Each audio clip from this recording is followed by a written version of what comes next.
Durante más de 20 años, mi esposa Marta fue al banco todos los jueves sin fallar, como si fuera un reloj. Nunca le pregunté por qué. Confiaba en ella con mi vida y con cada dólar que gané levantando puentes y carreteras en este estado. Pensé que estaba ahorrando para nuestro futuro o quizá ayudando a alguna caridad. Fui un ingenuo. Cuando murió la semana pasada, descubrí la verdad y sentí cómo se me helaba la sangre en las venas. La mujer con la que dormí durante casi toda mi vida adulta llevaba una doble vida, registrada en una pequeña libreta azul, y ese secreto estaba a punto de destruir todo lo que creía saber sobre mi familia. Antes de contarte lo que había en ese cuaderno y cómo hice que mi propio hijo deseara no haber nacido, te pido que te suscribas al canal. Si alguna vez has sentido en el estómago que alguien cercano te estaba mintiendo, dale like a este video. Cuéntame en los comentarios desde dónde lo estás viendo. Me llamo Tomás Benítez y tengo 80 años. Pasé la vida vaciando concreto y soldando acero. Sé detectar una grieta en los cimientos antes de que se venga abajo toda la casa. Pero aquella tarde de lluvia, en el cementerio Colinas del Roble, no vi la grieta más grande de todas. El agua caía a mantos, convirtiendo la arcilla roja de Georgia en un lodazal resbaloso alrededor de la tumba recién abierta. Me quedé mirando el ataúd de caoba donde yacía mi Marta. Quería llorar. Quería caer de rodillas y gritarle al cielo gris, pero no pude. Estaba entumecido, como si todos los circuitos de mi cuerpo se hubieran apagado. Permanecí quieto, como una estatua, apretando tanto el mango de mi paraguas negro que los nudillos se me pusieron blancos. A mi lado estaba mi hijo Diego. Tiene 62 años y trabaja de mando medio en una empresa de logística en el centro. Aquella mañana estaba dando todo un espectáculo. Sollozaba en voz alta, los hombros sacudidos, y no dejaba de secarse los ojos con un pañuelo de seda. Para cualquiera que lo viera, era la imagen perfecta de un hijo destrozado por el dolor. Pero yo me dediqué a construir cosas toda mi vida. Yo miro los detalles, los puntos de tensión, y vi algo que no encajaba. Cada vez que Diego se llevaba el pañuelo a la cara, su mano izquierda se ajustaba el puño de la camisa, tiraba un poco de la manga de su saco negro, lo justo para dejar al descubierto la muñeca. Entonces aparecía un destello dorado. No era cualquier reloj, era un Rolex Submariner de oro macizo. Yo sé cuánto valen las cosas. Ese reloj cuesta fácil $30,000. Me quedé mirándolo, viendo cómo la lluvia resbalaba en gotas sobre los eslabones dorados. Diego gana unos $60,000 al año. Tiene una hipoteca de la que se queja a cada rato. Tiene 2 hijos en un colegio privado al que yo mismo ayudo a pagar. Maneja un sedán de alquiler. ¿De dónde demonios había sacado $30,000 para un reloj? Yo no se lo compré. Y Marta, que yo supiera, no tenía ese tipo de dinero. O eso creía. Él se dio cuenta de que lo estaba mirando. Por una fracción de segundo, la pena desapareció de su rostro. Sus ojos se volvieron duros y fríos, como los de un tiburón. Se bajó la manga de golpe, tapando el oro, y volvió a llorar de inmediato. Una sensación helada me empezó en el estómago, y no era por la humedad. Era mi instinto diciéndome que los cimientos de mi familia estaban podridos. Volvimos a la casa para el responso. Esta casa la construí con mis propias manos hace 30 años. Pisos de roble macizo y chimenea de piedra. Se suponía que sería nuestro refugio. Ahora estaba llena de gente comiendo ensalada de patata y murmurando condolencias vacías. Yo me senté en mi sillón de siempre, en la esquina, observando. Mi hija Laura estaba en la cocina, haciendo el trabajo real, preparando café, sirviendo comida, asegurándose de que todos estuvieran atendidos. Se la veía agotada. Diego, en cambio, merodeaba. Lo veía caminar por el salón, mirando los cuadros de las paredes, el mobiliario, los adornos, como un tasador examinando un piso para subasta. Cuando por fin se fue el último invitado, Diego no se acercó a preguntarme cómo me sentía. No me puso la mano en el hombro. Caminó directo hacia mí y se sentó en el escabel frente a mi sillón. «Papá, tenemos que hablar de temas logísticos». dijo con una voz demasiado suave, demasiado pulida. Lo miré con cansancio. ¿Podemos no hacer esto hoy, Diego? Acabamos de enterrar a tu madre. Tenemos que ocuparnos de la parte administrativa, papá, insistió. Mira, sé que estás de duelo y no piensas con claridad. Necesito la llave del despacho de mamá. ¿Para qué?, pregunté con la voz áspera. Tengo que buscar pólizas de seguro, dijo Diego inclinándose hacia mí. Ya sabes que los funerales son caros, papá. Y las facturas del hospital por la quimio deben estar por las nubes. Quiero ayudarte a revisar las deudas para que podamos pagar la funeraria. Lo miré, y por primera vez en mi vida no vi a mi niño. Vi a un extraño codicioso. Me incorporé un poco. Dejó de hablar el padre y salió el ingeniero, el hombre que había lidiado con inspectores corruptos y subcontratistas flojos. Del funeral no te preocupes, Diego, dije, helado. Ayer firmé el cheque. Está pagado. Diego parpadeó, sorprendido. Ah, bueno, eso está bien. Pero las facturas médicas, papá, la hospitalización fue larga. Pueden ser cientos de miles de dólares. Tal vez tengamos que liquidar algunos activos o revisar sus cuentas para cubrirlo. Solté una carcajada seca, dura. ¿Liquidar activos? ¿Así lo llamas? Mira, Diego, escúchame bien, dije, mirándolo fijo. La semana pasada pagué la factura del hospital, $512,000. La pagué de mis ahorros. No tengo deudas. No tengo deudas desde 1985. La atención médica de tu madre la pagué yo, no el seguro. Yo. Así que no necesitas buscar nada. La cara de Diego se puso pálida. No sabía que yo tenía esa liquidez. Pensaba que yo era solo un viejito jubilado viviendo de la pensión. No sabía de las inversiones que hice en los años 90. Pero papá, balbuceó, intentando recomponerse. Puede haber otras cosas. Mamá podía tener deudas personales, o quizás dejó un testamento ahí dentro. Solo quiero ayudarte a ordenar todo. Llevas un reloj de $30,000, Diego, dije señalándole la muñeca. Él se sobresaltó y la cubrió con la otra mano. Es falso, papá. Una imitación. Lo compré en internet por $50, solo para verme profesional en el trabajo. Lo miré. Yo sé de oro. Conozco su peso, la forma en que atrapa la luz. Aquello no era ninguna imitación. Pero no insistí. Aún no. Vete a casa, Diego, dije. Vuelve con tu esposa. Déjame a mí el orden. Vaciló un instante. Miró hacia la puerta del despacho de Marta, al final del pasillo. Vi el hambre en sus ojos. No quería ayudar. Quería encontrar algo. Está bien, papá, dijo poniéndose de pie. Solo intentaba ser un buen hijo. Llámame si necesitas algo. Se marchó rápido. Laura me besó en la frente y se fue poco después, pidiéndome que la llamara si necesitaba compañía. Por fin me quedé solo. La casa estaba silenciosa, demasiado silenciosa. El silencio me zumbaba en los oídos. Me quedé allí sentado mucho rato, hasta que cayó la noche y las sombras llenaron las habitaciones. No podía dejar de pensar en la desesperación de Diego por entrar en aquel despacho. Marta era reservada. Siempre llevó las cuentas de la casa y manejaba una pequeña cuenta corriente para el súper y la peluquería. ¿Por qué Diego pensaría que había algo de valor ahí dentro, a menos que supiera algo que yo no sabía? Me levanté. Las rodillas crujieron. Caminé por el pasillo hasta el cuartito que Marta usaba como oficina. Estaba cerrado con llave. Siempre lo estaba, porque decía que no quería que los nietos le desordenaran los patrones de costura. Yo no tenía la llave. Diego me la había pedido, lo que significaba que él tampoco la tenía. Pero no me hacía falta. Yo había construido ese marco de puerta. Fui al garaje y cogí un trozo fino de alambre de alta resistencia. Me tomó 10 segundos forzar aquella cerradura sencilla. Entré. El cuarto olía a su lavanda y a papel viejo. Se me volvió a romper el corazón. La máquina de coser estaba cubierta en una esquina. El escritorio, ordenado e impecable. Empecé a revisar los cajones. Nada fuera de lo normal. Recibos de luz, listas de felicitaciones navideñas, cupones recortados del periódico del domingo. Marta era frugal.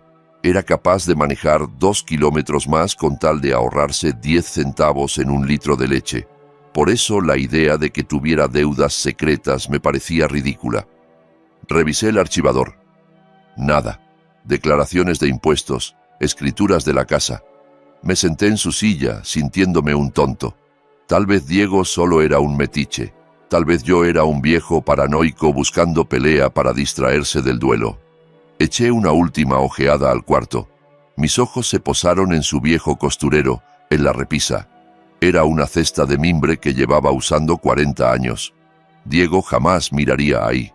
Para él, aquello era cosas de abuela. Pero yo sabía que Marta escondía allí sus chocolates, lejos de los nietos. Alcé la cesta, la bajé y abrí la tapa. Había carretes de hilo, agujas, un alfiletero y debajo de una capa de retales de tela, algo duro y rectangular. Lo saqué. Era un libro contable, un cuaderno azul de tapas duras, de esos que se compran en una papelería. Se veía viejo. El lomo estaba agrietado y desteñido. Lo abrí por la primera página. Arriba había una fecha, 14 de enero de 1984. La letra era la cursiva prolija de Marta. Jueves, Banco Primera Nacional. Retiro, $1000. Fruncí el ceño. $1000 en 1984 era mucho dinero. Era más de lo que yo ganaba en 2 semanas en aquel entonces. Pasé la página. 21 de enero de 1984. Jueves. Banco Primera Nacional. Retiro, $1000. Seguí pasando.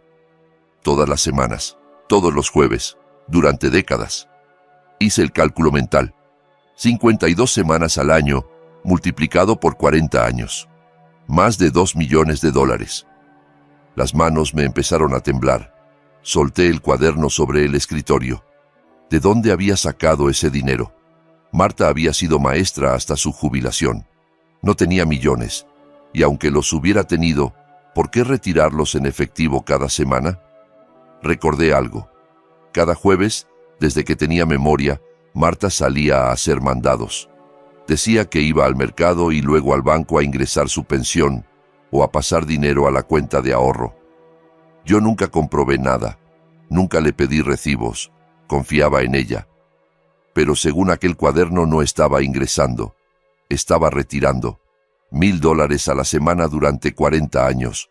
¿A dónde iba ese dinero? Pasé al último asiento. Tenía fecha del jueves anterior, 3 días antes de su muerte. Aquella semana estaba tan débil que apenas podía caminar. Yo la llevé en coche al supermercado y esperé mientras ella entraba al banco de al lado. Se empeñó en entrar sola.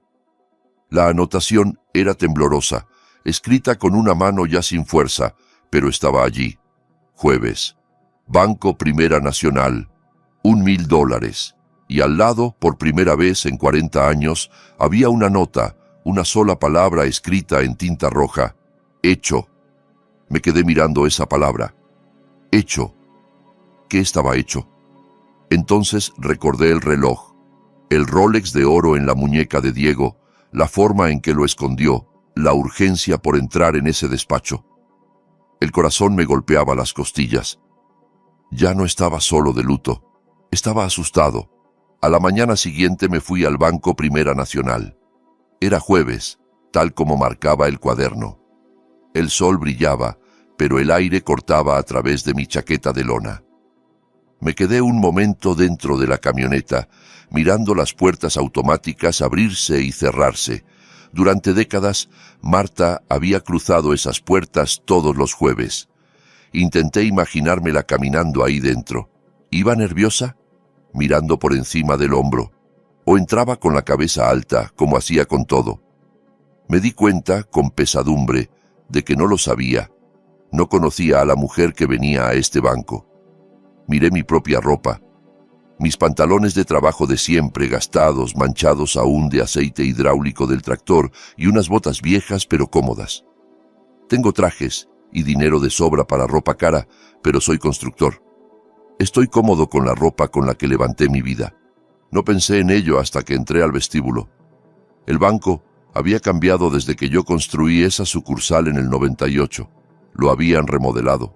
Ahora era todo vidrio y acero pulido, frío, impersonal. Fui a la fila de cajas. Una chica joven estaba tras el mostrador. Su placa decía Jessica. Tendría unos 20 años, uñas perfectas y expresión aburrida. Cuando me tocó el turno, me miró de arriba a abajo. Sus ojos se detuvieron en el cuello gastado de mi chaqueta y en la suciedad bajo mis uñas. Vi el juicio instantáneo.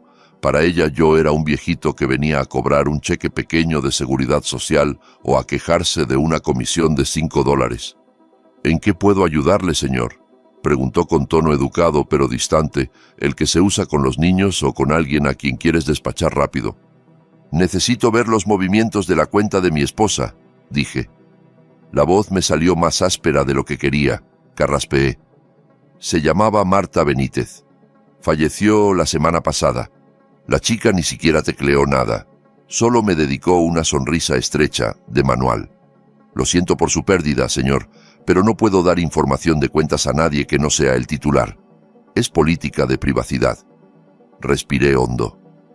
Conozco la política, señorita, pero soy su esposo. Soy el albacea de su herencia. Traigo mi identificación. Empecé a sacar la cartera, pero ella me detuvo con la mano en alto. Señor, a menos que su nombre esté en la cuenta o tenga una orden judicial aquí mismo, no puedo ayudarle. Tendrá que pedir una cita con un ejecutivo la semana que viene. ¿La semana que viene?, repetí. El cuaderno azul me quemaba en el bolsillo. No puedo esperar a la semana que viene. No quiero retirar nada. Solo necesito ver el historial. Ella venía todos los jueves durante décadas. Alguien aquí la conoce. Jessica suspiró con fuerza. Señor, por favor baje la voz o tendré que llamar a seguridad. Tenemos cientos de clientes. No llevamos control de quién viene los jueves. Si no va a realizar una operación, le pido que deje pasar a los demás. Sentí la sangre subir a la cara. No era vergüenza, era rabia. Miré el vestíbulo, el techo, la gran puerta de la bóveda al fondo. Señalé hacia arriba con un dedo calloso. ¿Ve esas cerchas, señorita? Esas vigas de acero que sostienen el techo. Las soldé yo. Y esa bóveda de allí, la caja de hormigón armado, la vacié yo mismo. Yo construí este edificio cuando usted aún estaba en pañales, así que no me diga que me aparte. Llame a su directora. Llame a la señora Gálvez. Ahora. Los ojos de la chica se abrieron como platos. Iba a replicar, pero algo en mi cara la detuvo. Pulsó un botón bajo el mostrador y desapareció hacia las oficinas del fondo. Un momento después, se abrió una puerta y salió la directora. La señora Gálvez era una mujer de unos 60, elegante y aguda. Nos conocíamos desde hacía 20 años. Miró a la cajera, luego me miró a mí. Su rostro se suavizó al instante. Señor Benítez, dijo, acercándose con la mano extendida. Supe lo de Marta. Lo siento de verdad. Ignoró mi ropa de trabajo. Me dio la mano con firmeza. Gracias, señora Gálvez, respondí. Necesito su ayuda. Su cajera dice que necesito una orden judicial para saber qué hacía mi esposa aquí durante décadas. La directora miró a la joven Jessica, que se encogió contra la pared. Está bien, Jessica. El señor Benítez es cliente histórico. Yo me encargo. Me condujo a su despacho. Dentro se estaba en silencio. Las paredes, llenas de diplomas y fotos familiares. Me indicó un sillón de cuero. Cerró la puerta y se sentó al otro lado del escritorio. Se la veía cansada, con una duda en los gestos que no recordaba. Tomás, dijo, usando mi nombre. Imaginé que terminarías viniendo. Vi el obituario en el periódico. Marta era una mujer maravillosa. Asentí, tragando el nudo de la garganta. Lo era, señora Gálvez. Encontré un libro, un cuaderno. Marta llevaba un registro. Venía aquí cada semana, cada jueves. El cuaderno dice que depositaba o movía $1000 cada vez. El rostro de la directora se volvió inescrutable, se ajustó las gafas. Necesito saber cuánto hay en esa cuenta, dije. Necesito saber por qué lo ahorraba. ¿Era para los nietos? ¿Para una obra benéfica? Diego cree que tenía deudas, pero sé que no es verdad. La señora Gálvez suspiró, giró hacia el ordenador y tecleó unos segundos. El golpeteo de las teclas era el único sonido del despacho. «Tomás», dijo al fin, en voz baja, «Marta no tenía aquí una cuenta conjunta contigo. Era una cuenta personal, un fondo de inversión que abrió en 1984. 1984, el año en que empezaba el cuaderno». «Bien», dije, inclinándome hacia adelante. «Entonces, ¿cuál es el saldo?» La directora dudó. Miró la pantalla y luego me miró con ojos llenos de lástima. Odio la lástima. «Señor Benítez, el saldo de la cuenta es de $14.50. Me quedé helado. Sentí como si el suelo desapareciera bajo la silla. $14, repetí. Eso es imposible. El cuaderno enumera miles de asientos, $1,000 por semana durante décadas. Esos son millones, señora Gálvez. ¿Dónde está el dinero? Ella giró el monitor para que yo pudiera ver. Entorné los ojos ante las columnas de números. Está entendiendo al revés, Tomás, dijo Clara. Marta no estaba depositando dinero. ¿Cómo que no? Pregunté, confundido. Estaba retirándolo, explicó con suavidad. Cada jueves entraba un traspaso automático de su pensión como maestra y una pequeña renta vitalicia que heredó de sus padres hace años. Y cada jueves venía a la ventanilla y sacaba $1,000 en efectivo. La habitación empezó a dar vueltas. ¿Retirar? Balbuceé. ¿Y a dónde se lo llevaba? Si no lo dejaba aquí, ¿a dónde iba? Siempre supusimos que te lo daba a ti, dijo la directora. O que lo usaba para los gastos de la casa. Siempre pedía billetes grandes, de 100. Guardaba el sobre en el bolso y se marchaba. Nunca faltó un jueves. Me recosté en la silla como si me hubieran golpeado. No estaba ahorrando, se estaba desangrando. Durante 40 años mi esposa había ido drenando su pensión y su herencia, sacando efectivo y haciéndolo desaparecer. Y no me lo daba a mí. Yo pagué la casa, yo pagué los carros, yo pagué la comida, yo pagué todo. Su dinero era, en teoría, su capricho, su seguridad. Espere, dije, con la mente a mil. La semana pasada, el jueves antes de morir, estaba muy mal. Señora Gálvez apenas podía sostenerse en pie. Yo la traje en coche. La vi entrar. Sí, vino, asintió ella triste. Se veía terrible, Tomás. Me ofrecí a ayudarla, pero no quiso.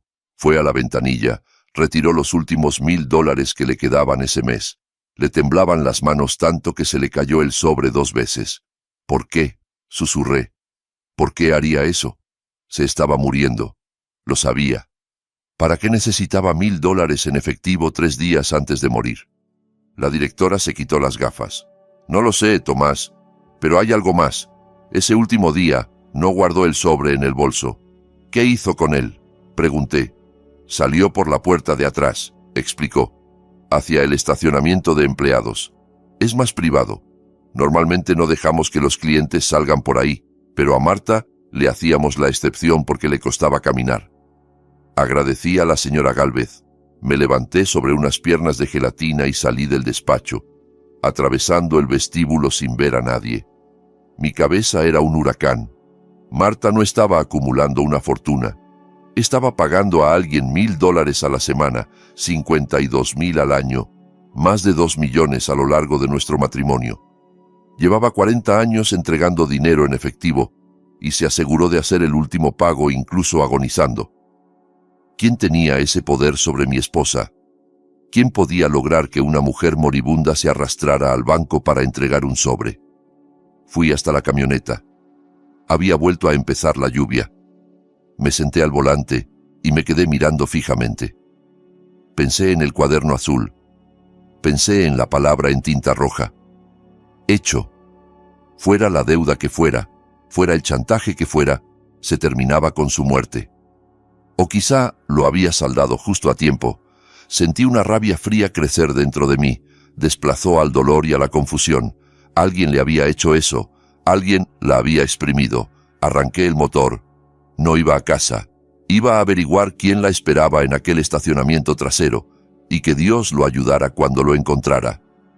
Conduje de vuelta con el cuaderno azul en el asiento del copiloto, como si fuera un arma cargada. La lluvia se había convertido en una llovizna constante que encajaba con el gris dentro de la cabina. Las manos las llevaba firmes en el volante, pero la mente iba a 100 por hora. Veía una y otra vez aquella palabra en rojo, hecho. Veía el saldo, $14.50. Veía el destello dorado en la muñeca de mi hijo. Necesitaba respuestas y no pensaba esperar.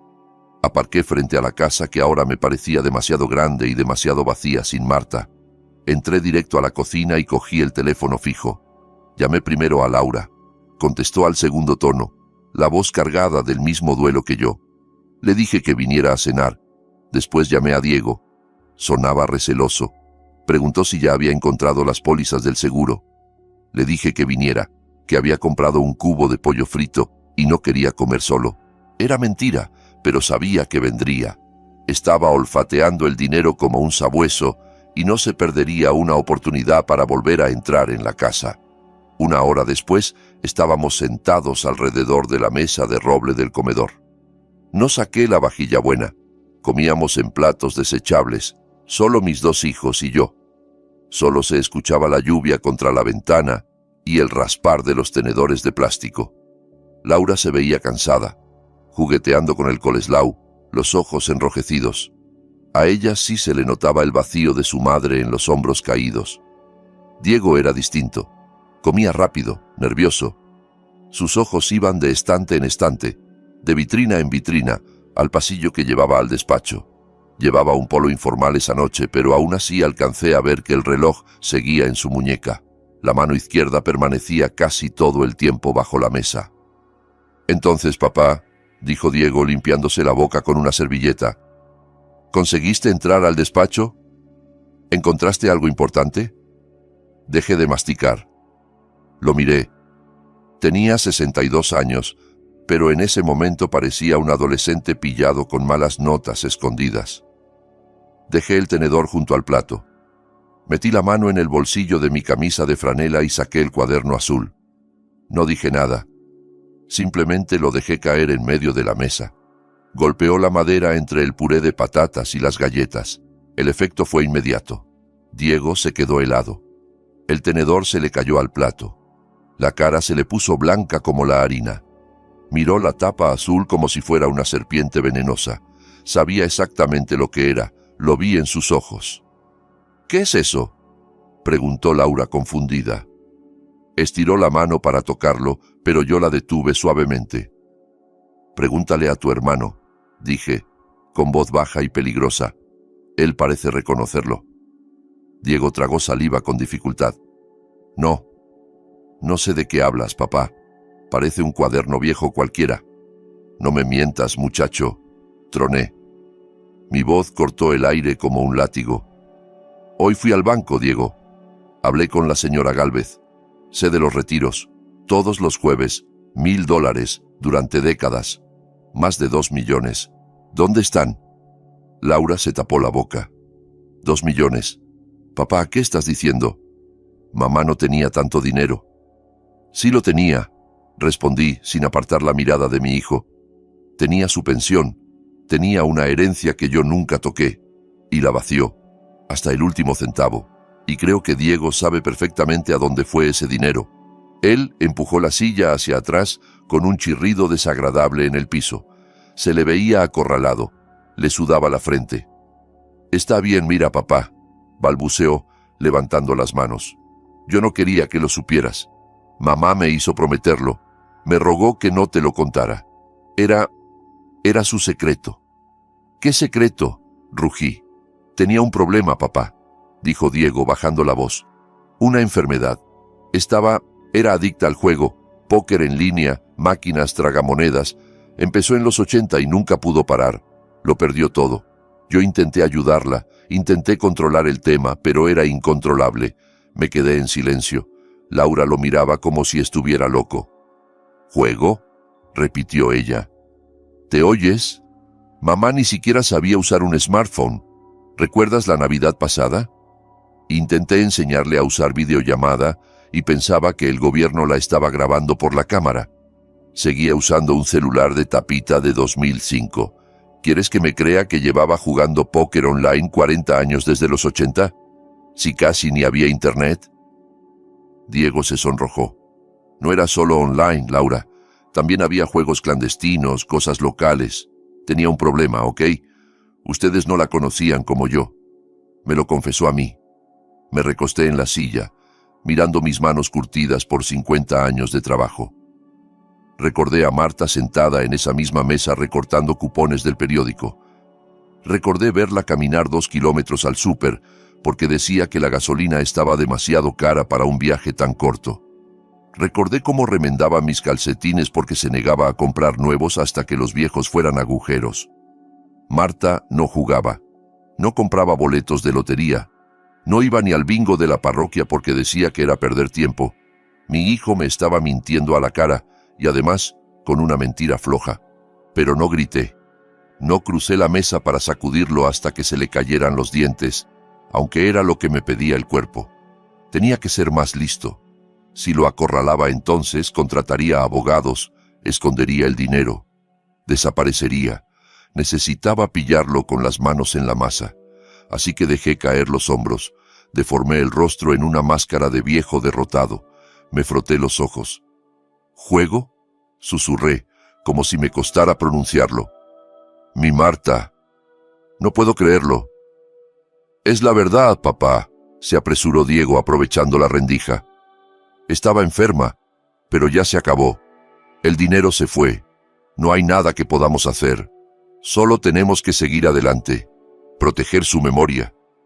Solté un suspiro largo, tembloroso. Supongo que tienes razón, hijo. Si se lo gastó, se lo gastó. Estoy tan cansado. Deberías descansar, papá, dijo Diego, levantándose. Se le veía aliviado. La tensión se le escurría del cuerpo. Pensaba que había ganado, que yo era un viejo senil al que podía contarle cualquier cosa. Nos vamos, te dejamos dormir. Laura me miró preocupada. ¿Seguro, papá? Esto no tiene ningún sentido. Está bien, hija, le dije, dándole una palmadita. Tu hermano tiene razón, no podemos cambiar el pasado. Vete a casa, bésame a esos niños. Los acompañé a la puerta. Diego prácticamente corrió hacia el coche. No miró atrás. Laura me abrazó fuerte y prometió venir al día siguiente. Me quedé en el umbral, viendo cómo sus luces traseras desaparecían en la carretera oscura. Esperé a que el silencio de la noche volviera a sentarse. Entonces me enderecé. El cansancio se esfumó. El dolor lo empujé a un rincón oscuro de mi interior. Volví a la cocina y recogí el teléfono. No marqué a un asesor financiero ni a la policía. Marqué un número que no usaba hacía 5 años, pero que aún sabía de memoria. Sonó 4 veces, hasta que contestó una voz cascada. Sí. Pedro, soy Tom Benítez. Hubo una pausa. Oí el chasquido de un encendedor y una calada profunda. Tomás, supe lo de Marta. Lo siento, era una santa. Lo era, Pedro, respondí. Mira, necesito un favor, uno grande, y lo necesito hoy. Estoy retirado, Tomás, lo sabes. Las rodillas no me dan, bebo demasiado. Lo sé, dije, pero esto es de familia, y tiene que ver con la sucursal del banco que yo construí en el centro, el Primera Nacional. Oí cómo soltaba el humo. ¿Qué necesitas? Las cintas de seguridad, dije. Concretamente, la cámara exterior trasera que apunta al estacionamiento de empleados, todos los jueves del último mes, pero sobre todo la del jueves pasado. Eso es mucho pedir, Tomás. Los bancos no sueltan eso tan fácil. Lo sé, dije. Pero tú instalaste el sistema hace 3 años, como contratista, ¿no? Todavía tienes los códigos maestros. Te jactaste de eso en la partida de póker. Pedro soltó una risita seca. Tienes buena memoria para tu edad. ¿Para qué la quieres? Creo que alguien estaba robando a mi esposa, respondí con la voz volviéndose hielo. Creo que alguien la estuvo sangrando 40 años. Y creo que sé quién es. Hubo silencio. Está bien, Tomás. Ven a mi casa en 20 minutos. Trae una buena botella de whisky. colgué. Fui al mueble del salón y saqué la botella de single malt que guardaba para nuestro 50 aniversario. Ya no la necesitaría para celebrar nada. Cogí las llaves y el cuaderno azul. Se había terminado el papel del viudo desconsolado. Aquella noche iba a ser el hombre que construía puentes y derribaba obstáculos. Diego pensó que podía esconderse detrás de la palabra juego. Pensó que podía ensuciar el nombre de su madre para tapar su propia avaricia. Iba a aprender que no se roba a un hombre que sabe echar concreto encima de un problema. La lluvia golpeaba el techo metálico de la camioneta como 1000 martillazos cuando salí rumbo a las afueras. Donde el asfalto se convierte en grava y las farolas se vuelven un lujo, vivía Pedro. Su casa era un contenedor marítimo reconvertido detrás de un viejo deshuesadero. A cualquiera le parecería un montón de chatarra, pero yo conocía a Pedro. Dentro de esa caja metálica había suficiente potencia para lanzar un cohete. Tomé la botella del asiento del copiloto y corrí hasta la puerta. Pedro la abrió antes de que tocara. Seguía igual de flaco y arrugado, pero con más canas. Llevaba una camiseta blanca manchada y un chandal, con un cigarro colgando de la comisura. Por dentro, el lugar olía a tabaco rancio, ozono y café viejo. Olía a secretos. No dijo nada. Solo asintió hacia la botella y se hizo a un lado. Entré. Era un laberinto de racks, ventiladores y cables serpenteando como serpientes negras. En el centro, un escritorio con 3 monitores enormes iluminando la penumbra. Me senté en una silla metálica plegable que se quejó bajo mi peso. Pedro descorchó el whisky, dio un trago largo de la botella y me la pasó. Bebí. Me ardió hasta el estómago, calentando el nudo que llevaba dentro. «Bien, Tomás», dijo Pedro, colocándose al teclado. «Aún tengo acceso de administrador. Nunca cambiaron las contraseñas. La pereza es la mejor amiga y el peor enemigo de la seguridad». Las pantallas parpadearon. El código corría como una cascada. De pronto apareció una imagen granulada en blanco y negro. Reconocí el ángulo al instante. La cámara trasera del banco, enfocando el estacionamiento de empleados y la rampa de carga. «Vamos un mes atrás», dijo Pedro, «para ver el patrón». Marcó una fecha de jueves. Me incliné hacia adelante. A las 10:15 la puerta trasera se abrió. Se me cortó la respiración. Era Marta. Incluso en aquella imagen borrosa reconocía su caminar. Llevaba su abrigo de invierno y su bolso de siempre. Salió al frío, mirando nerviosa a ambos lados. No caminaba hacia ningún coche. Iba hacia la esquina más oscura del aparcamiento, donde la sombra del edificio de al lado era más densa. Unos momentos después, un sedán negro entró en escena. Se movía despacio, como un tiburón en agua poco profunda.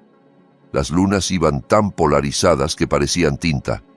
No había matrícula delantera y la trasera estaba cubierta de barro o cinta. El coche se detuvo. Marta se acercó a la ventanilla del copiloto. El cristal bajó apenas una rendija. Marta sacó del bolso un sobre blanco grueso. Lo deslizó por la rendija. La ventanilla subió enseguida. El coche no se quedó ni medio segundo. No esperó. No arrancó despacio. Giró y salió del plano. Mis manos apretaron las rodillas hasta que el reuma protestó. Ella se quedó sola, pequeña, en medio del humo de escape. «Pon la semana siguiente», pedí. Pedro adelantó 7 días. Misma hora, mismo ritual. Marta sale, el sedán aparece, entrega el sobre, el coche se va. No había conversación, ni abrazo, ni saludo. No era un familiar ayudando, era una extorsión. «Ve al jueves pasado», susurré, «el de antes de que muriera». Pedro dudó. «¿Seguro que quieres verlo? Dijiste que estaba mal». «Necesito verlo, Pedro. Necesito saber quién le hizo esto». Hizo clic. El sello de tiempo marcaba el jueves anterior.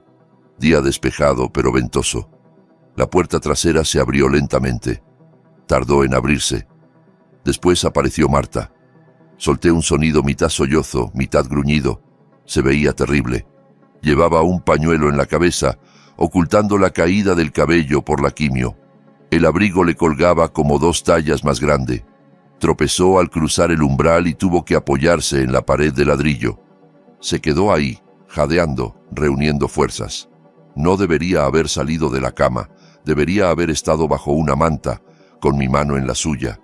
Pero estaba en un estacionamiento frío pagando una deuda que no le correspondía. El sedán negro apareció de nuevo, el mismo coche. Se detuvo de manera agresiva, a centímetros de ella. Marta se apartó de la pared, temblándole las piernas. Se veía incluso en la pantalla. Metió la mano en el bolso, moviéndose con dolor. Sacó el sobre. Se acercó al coche. Golpeó el cristal, quizá pidiendo ayuda. Quizá solo un gesto humano. La ventanilla bajó hasta la mitad. Marta extendió el sobre, pero le temblaba tanto la mano que se le cayó. El sobre blanco cayó al pavimento húmedo. Ella se agachó a recogerlo. Verla doblarse fue una tortura. Estaba tan frágil que creí que se rompería. Por fin lo recogió y se incorporó. Lo ofreció de nuevo. Y entonces lo vi. Una mano salió del coche. No se estiró a tomar el dinero con delicadeza. Lo arrancó. Agarró el sobre y un pedazo de la manga de Marta, tirando de ella hacia adelante. Ella perdió el equilibrio, golpeó con el hombro el espejo lateral y cayó de rodillas al asfalto. La mano no volvió a salir. La puerta no se abrió. El conductor no se inclinó a ver si estaba bien. La ventanilla subió y el coche salió derrapando, salpicando agua sucia sobre mi esposa agonizante. Marta se quedó de rodillas mucho rato. Luego, despacio, usando la pared, se puso en pie. Se sacudió el abrigo y volvió cojeando hacia la entrada principal del banco, donde yo la esperaba en el coche, completamente ajeno. Yo temblaba, pero no de frío. Era una rabia blanca, pura, como plomo fundido en las venas. Quería matar al conductor, quería arrancar ese coche a pedazos. «Detén la imagen», ordené. «Vuelve atrás. Cuando sale la mano, congélala ahí». Pedro pulsó una tecla. La imagen se congeló con la mano borrosa en movimiento. «Límpiala», dije. «Enfócala. Necesito ver ese brazo». Pedro empezó a ajustar filtros, contraste, luz, nitidez. La imagen se fue aclarando.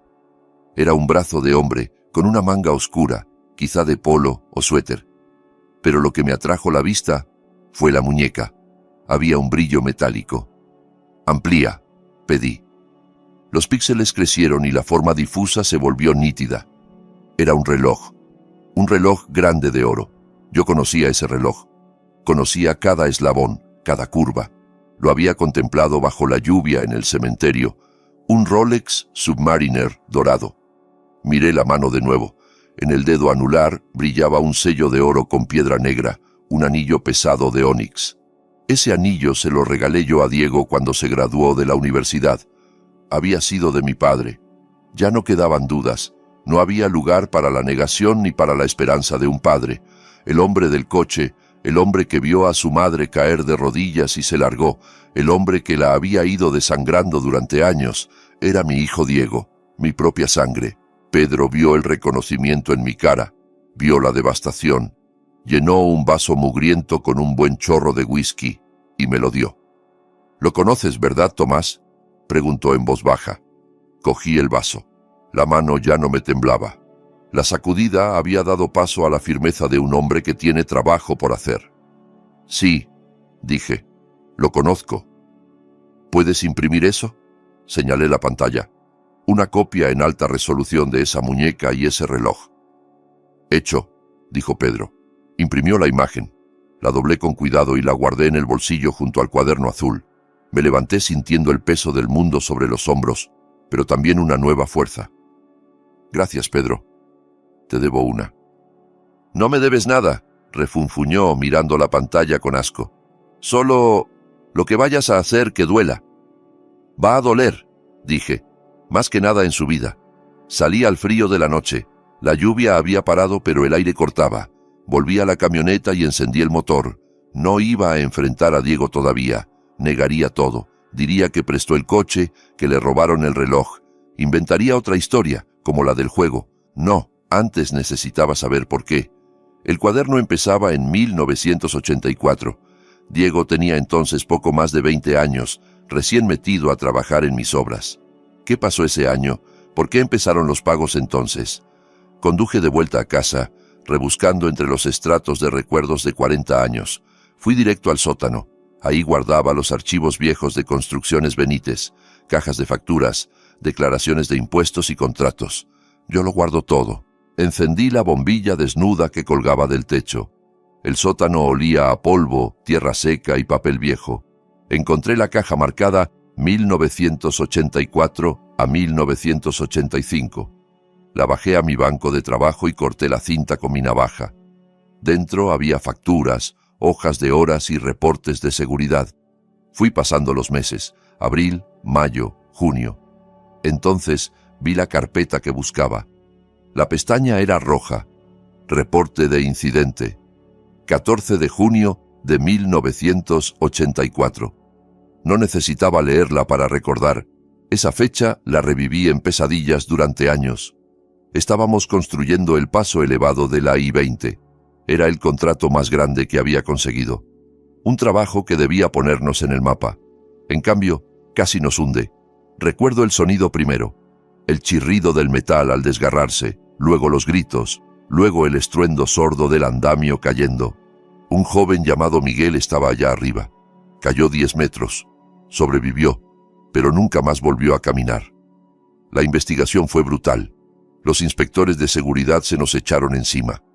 Encontraron que faltaba un perno de seguridad en el mecanismo principal. Hablaron de negligencia. Las primas del seguro se dispararon. Perdí 3 contratos. Estuvimos al borde de la quiebra. Pasé 5 años trabajando 18 horas al día solo para mantener las luces encendidas. Siempre me pregunté cómo se había salido ese perno. Esos pernos son de acero, no se caen. Cerré la carpeta. Esa era la versión oficial. Pero si el cuaderno empezaba en 1984, tenía que haber algo más. Volví la vista al resto del sótano. En un rincón, bajo una lona, había un baúl de cedro que Marta había traído de casa de su madre. Ahí guardaba cosas demasiado valiosas para tirar y demasiado dolorosas para mirar. Ropa de bebé, fotos de familiares que se fueron jóvenes. Quité la lona. El olor a cedro apenas se notaba entre el moho. Abrí el baúl. Había colchas y álbumes de fotos. Hurgando, mi mano tocó cuero. Era la vieja Biblia de familia, la grande, con el lomo agrietado y las letras doradas casi borradas. Marta leía la Biblia todas las noches, pero usaba una edición pequeña que tenía en la mesilla. Esta la tenía guardada. La saqué. Pesaba.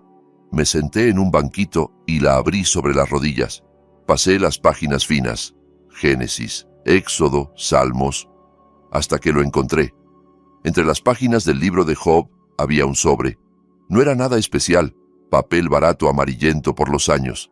Estaba cerrado y en el frente, en una letra que no reconocí, ponía un solo nombre. Marta. Rompí el sello con el pulgar. El papel se rasgó de forma áspera. Dentro había una hoja de cuaderno, doblada. La tinta estaba descolorida, casi marrón, pero se leía. No estaba escrita en cursiva, sino en letras mayúsculas, grandes y agresivas. Señora Benítez, vi lo que pasó en la obra. Estuve allí tarde. Vi a su hijo, Diego. Estaba borracho. Estaba jugando en la cabina de la retroexcavadora. No sabía lo que hacía. Golpeó el soporte del andamio. Tiró el perno. Se rió y se fue corriendo. Lo vi. Vi cómo tiró a ese hombre. Si no quiere que su hijo se pudra en la cárcel por intento de asesinato, y si no quiere que su esposo pierda la empresa y se arruine, pagará $1000 en efectivo cada jueves para siempre. Si falla un pago, voy a la policía, voy a la prensa. Destruyo el nombre Benítez. No le diga nada a Tomás. Si él lo sabe, yo también lo sabré. No había firma. Me quedé mirando la carta. Las palabras se emborronaban. Diego. Mi hijo había causado el accidente. Mi hijo había dejado paralizado a un hombre. Cerré los ojos intentando reconstruir 1984. Diego tenía 22 años, salía mucho, bebía, llegaba tarde. Recordé la noche del accidente. Entró en casa pálido, temblando. Dijo que tenía gripe. Estuvo 3 días encerrado en su cuarto. Yo pensé que estaba enfermo. Marta lo cuidó, le llevó sopa. Pero ella sabía. A los pocos días debió llegarle esa carta. Supo que su hijo era el responsable de destrozar la vida de un hombre y de casi hundir mi empresa. Y, en vez de decírmelo, en vez de obligarlo a enfrentar las consecuencias, lo protegió. Hizo un trato con el diablo. $1000 a la semana. 40 años. Pagó el chantaje para salvarme de la ruina y a Diego de la cárcel. Cargó ella sola con ese peso. Pero había algo que no cuadraba. Soy ingeniero. Hablo el idioma de las cargas y la resistencia. Volví a leer la carta. Golpeó el soporte del andamio. Tiró el perno. Fruncí el ceño. Fui a la mesa y abrí el reporte del accidente. Saqué los planos del andamio que usábamos en 1984. El mecanismo de bloqueo era de gravedad. El perno estaba en la cara interna del montante, orientado hacia el pilar de concreto. Si una máquina golpeaba el andamio desde fuera, doblaría la estructura, abollaría las patas. No sacaría un perno hacia adentro. Para quitar ese perno había que ponerse frente a él, levantar la pestaña de seguridad y deslizarlo. No lo hace una máquina por accidente, no lo hace un muchacho borracho desde una cabina. Alguien había mentido. La carta decía, lo vi golpear el andamio. Pero la física decía otra cosa. Quien escribió eso sabía que Diego estaba borracho y en la obra, pero no sabía de andamios. Aprovechó la coincidencia para culpabilizarlo. ¿Pero quién? ¿Quién sabía que Diego estaba allí y al mismo tiempo ignoraba los detalles técnicos? ¿Quién nos odiaba lo suficiente como para sangrarnos 40 años? Miré la letra otra vez. Esas mayúsculas torpes me resultaban familiares. Las había visto en órdenes de material, en notas de obra. Era la letra de mi capataz, Esteban Kowalski.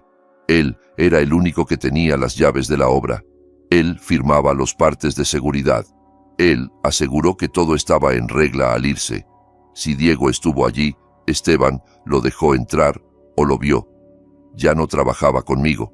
Se había retirado hacía años y, según supe, vegetaba en una residencia de ancianos en otro condado. No esperé al amanecer. No dormí. Subí, cogí la carta, el cuaderno y las llaves. Conduje 4 horas por carreteras secundarias hasta la residencia Los Pinos, un edificio bajo de ladrillo rodeado por una malla metálica y césped descuidado. Dentro olía a cloro, col hervida y resignación. Firmé en recepción. La enfermera ni levantó la vista del móvil mientras señalaba hacia el fondo. Lo encontré en una silla de ruedas junto a una ventana que daba a un muro de ladrillo. El capataz fuerte que gritaba órdenes sobre el ruido de las máquinas se había encogido hasta convertirse en un esqueleto envuelto en una rebeca manchada. Tenía la boca entreabierta y la mirada perdida. «Esteban», dije, poniéndome frente a él. No se movió. No sabía si me oía. «Stan, soy Tomás Benítez».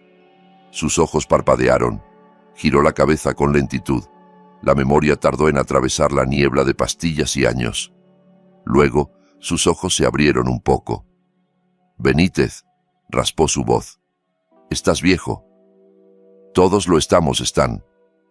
Arrastré una silla de plástico y me senté frente a él. No había tiempo que perder. No sabía cuánto lucidez le quedaba. «Necesito preguntarte por el 84, la I-20, el derrumbe». Parpadeó. «Hace mucho de eso. Malacero». «Sí, fue Malacero», dije. «Pero no es lo que le contaste a mi esposa». Saqué la carta amarillenta del bolsillo. La desdoblé ante su cara. Sus ojos se clavaron en aquella letra mayúscula. Vi algo. Miedo. Y detrás, una chispa del viejo Esteban. «Yo no escribí eso», murmuró, apartando la vista. «No me mientas, Stan», respondí duro. «Conozco tu letra. La he visto durante 20 años. Tú escribiste esto. Le dijiste a Marta que Diego causó el accidente. Le dijiste que lo viste sacar el perno. La estuviste exprimiendo con $1000 a la semana 40 años. Empezó a negar con la cabeza, apretando los reposabrazos. «No sé de qué hablas. Soy un viejo. Déjame en paz». Nos robaste, Stan. Robaste a mi familia. Me viste romperme la espalda para pagar primas de seguro mientras tú, según la carta, recibías un sobre cada jueves. Guardó silencio, la mandíbula tensa. Jugaba a ser senil. Me incliné, sintiendo el olor a café rancio. Tengo los registros del banco, Stan. Tengo los videos. Y abogados dispuestos a sacudir este sitio para encontrar dónde escondiste el dinero. Pero ahora mismo el dinero me da igual. Quiero la verdad. ¿Por qué lo hiciste? ¿Por qué le hiciste eso a Marta? Se echó a reír. Un sonido húmedo, feo. ¿Crees que me hice rico, Benítez? Mírame. Mira este lugar. ¿Te parezco millonario? Entonces, ¿dónde está? Pregunté. ¿Dónde está el dinero? Levantó la cabeza. De pronto sus ojos estaban claros, afilados. Me escaneó, como cuando evaluaba una carga. No me lo dieron a mí, Tomás, dijo. Me dieron $500 una vez por escribir la carta. Me quedé helado. ¿Qué? Yo era el capataz, siguió. Tenía las llaves de la obra, pero no se me ocurrió la idea. Solo escribí lo que me dijeron. ¿Quién? Pregunté con la garganta seca. Sonrió torcido. El chico, Tomás, tu Diego. El mundo se inclinó. ¿Diego? Vino a mi caseta la noche del accidente, dijo. Hecho polvo, llorando, temblando. Debía dinero, Tomás, mucho. De juego, carreras. Había pedido a gente mala en Atlanta y se lo iban a cobrar a golpes. Necesitaba una salida. Sabía del accidente. Sabía que tú estabas distraído. Vino, me suplicó. Me pidió ayuda. Me dijo que tú nunca le darías ese dinero porque eras demasiado estricto.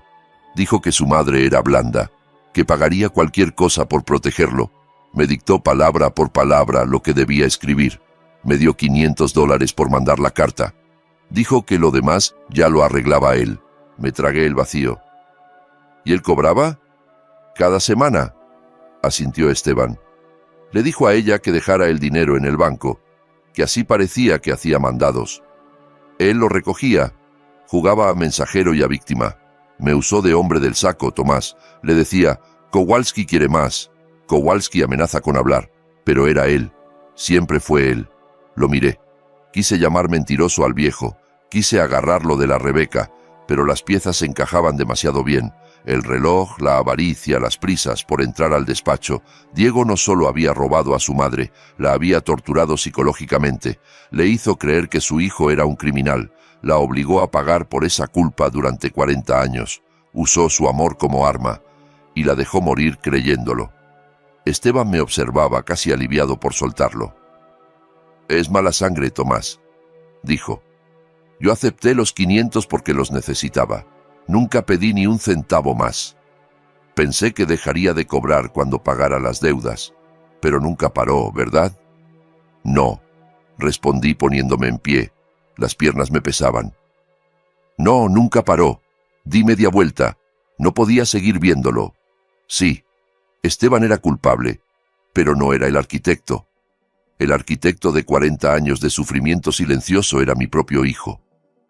Dale recuerdos de su capataz, gritó Esteban mientras yo salía. Dile que todavía me acuerdo. No respondí. Crucé la puerta hacia una luz de día brutal. Me sentí enfermo. Fui al lateral del edificio y vomité en el pasto. Mi esposa, mi dulce Marta, había pasado la vida protegiendo a un hijo que le sostenía el cuchillo en la garganta. Se había despertado cada día con miedo. Había mirado a Diego con una mezcla de amor y terror, pensando si el testigo hablaría algún día, sin sospechar que el testigo cenaba en nuestra mesa, vistiendo la ropa que ella lavaba, comiendo la comida que ella cocinaba. Me limpié la boca y me enderecé. La náusea se transformó en algo frío, definido. Diego quería el dinero, quería la casa, lo quería todo. Recibiría algo, sí, pero no lo que se imaginaba. Volví a la camioneta. Al encender el móvil vi un mensaje suyo. Papá, seguimos sin encontrar esos papeles. Tenemos que resolver esto. Escribí con dedos curiosamente firmes. Ven esta noche. Trae al licenciado. Encontré los papeles. Hay que firmar todo. Envié. Arranqué. Tocaba preparar la última cena de la familia Benítez. Al llegar a mi calle vi un coche gris aparcado frente a mi entrada. No era el de Diego, sino un Ford anodino. Un hombre estaba dentro leyendo el periódico. Al verme, dobló el diario y bajó. Llevaba un traje barato y mal entallado. Lo reconocí al instante. 40 años en construcción enseñan a distinguir a un notificador judicial.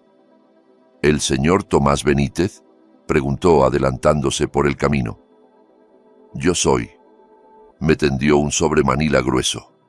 Ha sido notificado, señor. Que pase buena tarde. Se marchó sin volverse. Abrí el sobre allí mismo. No necesitaba entrar para saber que Diego había hecho su jugada. Sabía que había ido al banco. Sabía que no había tragado la historia del juego. Sabía que yo investigaba. Un animal acorralado muerde. El encabezado me golpeó. Petición de tutela y curaduría de emergencia. Demandante: Diego Benítez. Demandado: Tomás Benítez. Leí el resumen. Mi propio hijo pedía que el juzgado me declarara mentalmente incapaz. Afirmaba que la muerte de mi esposa me había provocado un brote psicótico, que sufría delirios paranoides y demencia severa, que estaba despilfarrando el patrimonio familiar en investigaciones absurdas y que era un peligro para mí mismo y mis finanzas. Pedía control inmediato de mis bienes, cuentas, inversiones, propiedades. Quería ser mi tutor legal. Si ganaba, tendría poder para detenerme, despedir abogados, enterrar pruebas, encerrarme en una residencia y medicarme hasta que de verdad perdiera la cabeza. Y acceso a los $5 millones que había ahorrado. Entré en la casa a oscuras y me senté a la mesa de la cocina a leer su declaración jurada. Era una obra maestra de mentiras sazonadas con verdades. Mi padre se ha vuelto errático desde la muerte de mi madre, decía. Cree que hay conspiraciones alrededor de su fallecimiento. Se ha mostrado agresivo con el personal del banco. Desaparece durante horas sin avisar a nadie. Está gastando miles de dólares en detectives para perseguir fantasmas. Cree que mi madre llevaba una doble vida. Temo que pierda todo. Era inteligente, malvado, pero inteligente. Usaba mi búsqueda de la verdad como prueba de locura. La vista estaba fijada para la mañana siguiente, audiencia de urgencia. Tenía menos de 12 horas.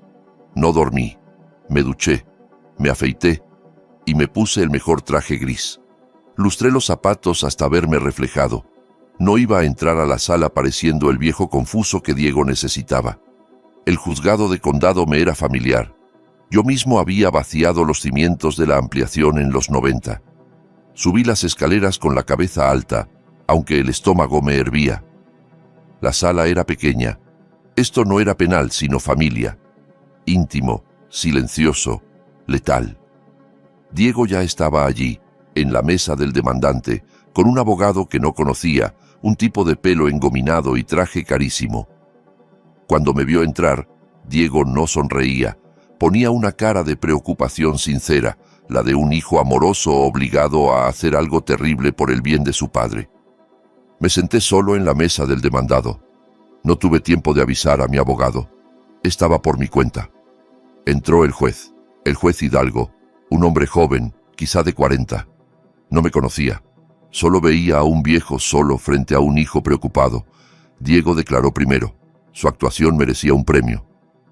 Su señoría, dijo, con la voz temblando lo justo, adoro a mi padre, siempre ha sido mi héroe. Pero desde que murió mamá ya no está. Ve cosas. Cree que mamá era ludópata. Cree que la chantajeaban. Fue al banco y gritó a las cajeras porque no recordaba sus propios datos. Ayer desapareció 6 horas. Condujo hasta una residencia para acosar a un hombre senil. Cree que ese hombre guarda secretos de un accidente de hace 40 años. Vive en el pasado. Está gastando dinero en investigadores. Solo quiero que esté seguro. Quiero proteger lo que construyó. El juez asentía, compasivo. Me miró con esa lástima que tanto detesto. Señor Benítez, dijo, ha escuchado lo que alega su hijo. Dice que presenta signos de paranoia e irresponsabilidad financiera. ¿Es cierto que contrató a un investigador privado esta semana? Me levanté, las rodillas protestando. Sí, su señoría, respondí. Contraté a un profesional para revisar discrepancias en los registros financieros de mi esposa. ¿Y es cierto que ayer fue a una residencia? Sí, dije. Fui a entrevistar a un ex empleado sobre esas discrepancias. El juez frunció el ceño. Señor Benítez, añadió, más suave, su esposa murió hace 10 días. El duelo nubla la mente, nos hace ver patrones donde no los hay. Su hijo teme que esté persiguiendo fantasmas y gastando sus ahorros en ello. Miré a Diego. Se tapaba la boca con la mano escondiendo una sonrisa. Si empezaba a hablar ahí de cartas anónimas, Rolex y confesiones sin pruebas organizadas, sonaría como un conspiranoico. Necesitaba tiempo, entrar a su casa, encontrar el dinero robado, pruebas irrefutables. Su señoría, dije, entiendo cómo se ve. Admito que mi conducta ha sido poco ortodoxa. Perder a Marta ha sido duro. Diego asintió con fuerza, alentando al juez a ver mi admisión como debilidad. Pero no soy incompetente, no soy senil. Construí la mitad de los puentes de este condado. Sé cuadrar un balance mejor que cualquiera aquí. No le pido que desestime la petición sin más. Le pido debido proceso. Le pido un aplazamiento. ¿Para qué?, preguntó el juez. Deme 3 días, dije. 72 horas. Sométame a una evaluación psicológica independiente del perito que usted elija. Le entregaré mis estados de cuenta para demostrar que mi gasto es razonable. Tengo $5 millones ahorrados, su señoría. Gastar unos cientos en un detective no es arruinarme. El abogado de Diego se inclinó hacia él. No les convenía que yo ganara tiempo. Su señoría, intervino. Creemos que hay riesgo inmediato para el patrimonio. 3 días pueden significar miles de dólares menos. El juez me volvió a mirar, mis manos firmes, mis ojos claros. Voy a conceder el aplazamiento, dijo. No podemos quitarle a un hombre sus derechos sin escuchar a un médico. La audiencia será el viernes a las 9. Diego puso cara de haber mordido un limón. Sin embargo, añadió el juez, para proteger el patrimonio decreto un congelamiento temporal de los activos principales. Hasta el viernes no podrá retirar más de $100 de ninguna cuenta, señor Benítez. Sus tarjetas quedarán suspendidas. Mantenemos el statu quo. Asentí. Era una trampa, pero una trampa con la que podía trabajar. No necesitaba dinero para lo que venía. Necesitaba mis manos. Entendido, su señoría. A la salida, Diego se me acercó por el pasillo. Se inclinó borrando el gesto de hijo preocupado, sustituyéndolo por un susurro venenoso. Solo estás retrasando lo inevitable, viejo, escupió. Voy a ganar, y cuando gane, te mandaré al asilo más barato que encuentre. Te encerraré en un cuarto sin ventanas y te dejaré pudrirte como tú dejaste pudrirse a mamá. Lo miré. No pestañeé. Tienes 3 días, Diego, dije. Disfrútalos, porque cuando llegue el viernes no te preocupará mi patrimonio, sino tu libertad. Salí al sol. Tenía 72 horas, cuentas congeladas y $100 en el bolsillo. Pero tenía algo que Diego no. Las llaves de la casa que le había construido 10 años atrás, y sabía perfectamente dónde escondería sus secretos, porque sé que es demasiado perezoso para ser original. Esa noche me aparqué unas calles antes de su casa. Era una de esas mansiones de catálogo con demasiadas columnas y demasiado estuco, sin alma. Gritaba dinero, pero yo sabía de quién era ese dinero. A las 6 en punto, una limusina se llevó a Diego y a su esposa, Lidia. Los vi subir, riendo con copas de champán en la mano. Celebraban. Pensaban que el congelamiento era el comienzo del final para el viejo. Irían a un restaurante caro a brindar por su futura fortuna. Esperé a que las luces traseras desaparecieran. Luego otros 20 minutos, por si acaso. El vecindario era de esos donde los vecinos no se saludan y los setos son tan altos como las hipotecas. Metí la mano bajo el asiento y saqué mi cinturón de herramientas. No necesitaba ganzúas ni palanquetas. Soy constructor. Sé cómo se arma una casa y cómo se desarma. Y en concreto, sabía cómo se armó esa, porque yo fui el contratista. Conozco cada clavo, cada tornillo. Crucé por el portón lateral. Estaba cerrado con candado, pero el pestillo llevaba tiempo flojo.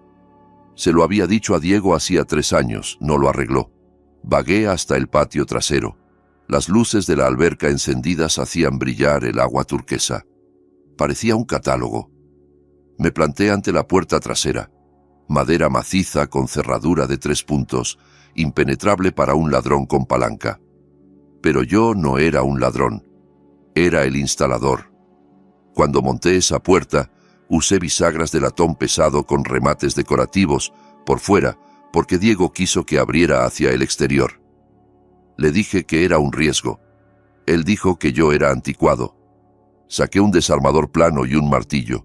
Coloqué el desarmador bajo la cabeza del pasador superior y di un golpe seco. El pasador subió. Lo saqué.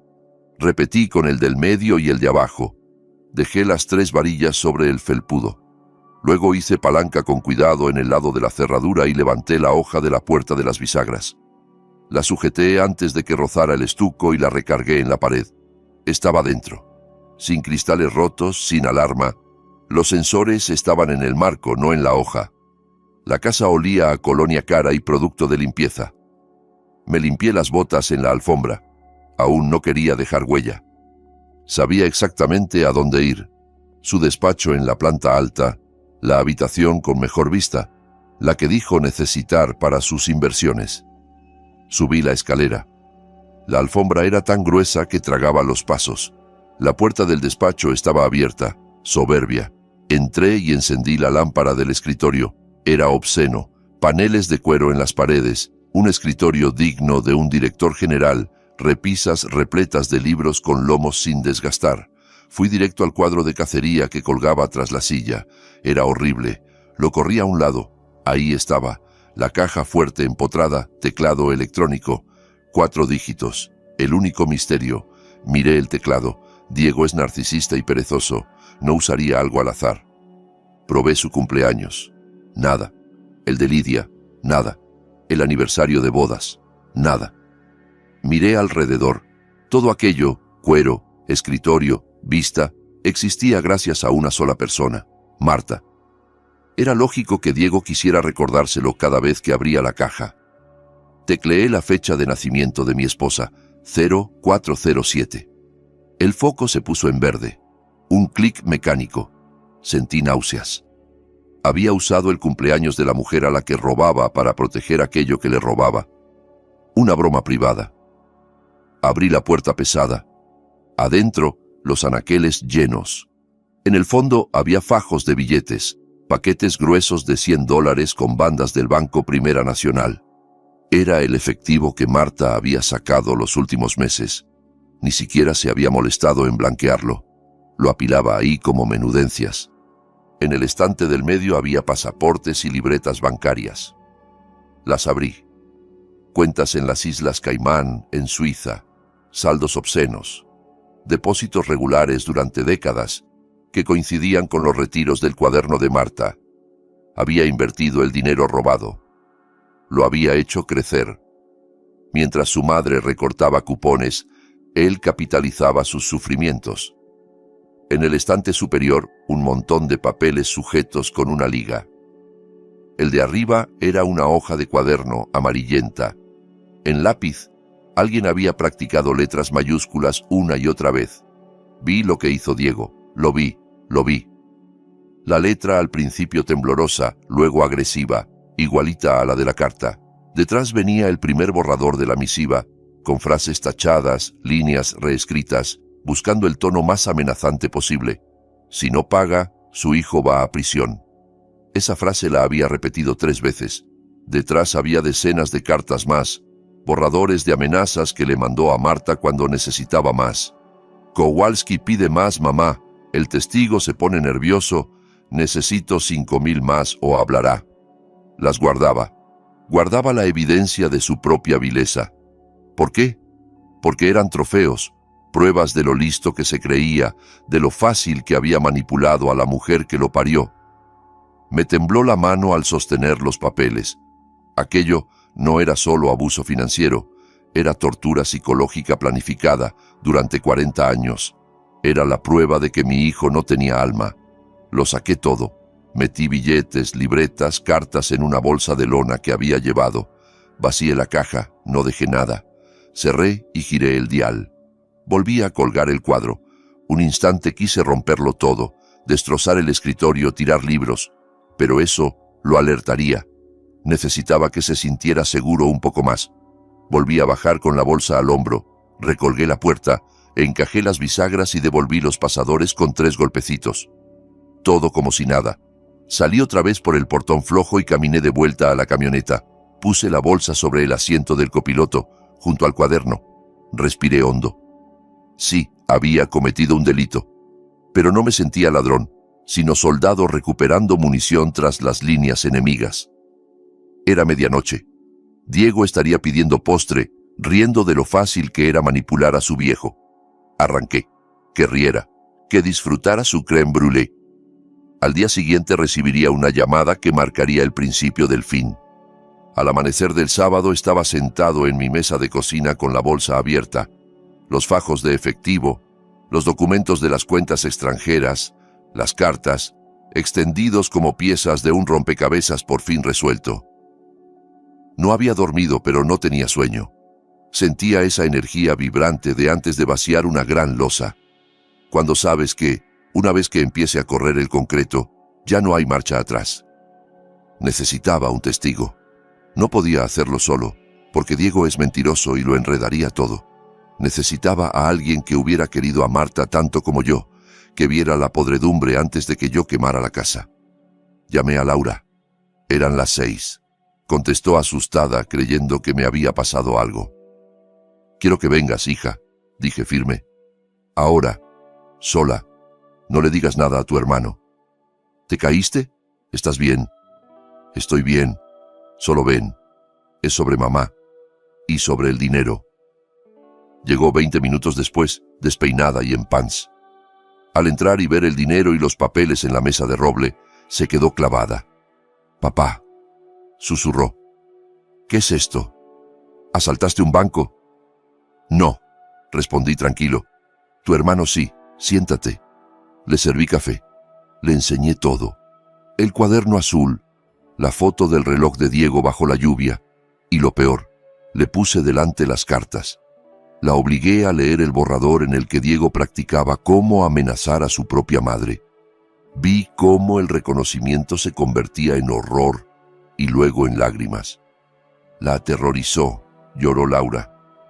40 años, papá. La hizo creer que iría a la cárcel. Le robó la paz.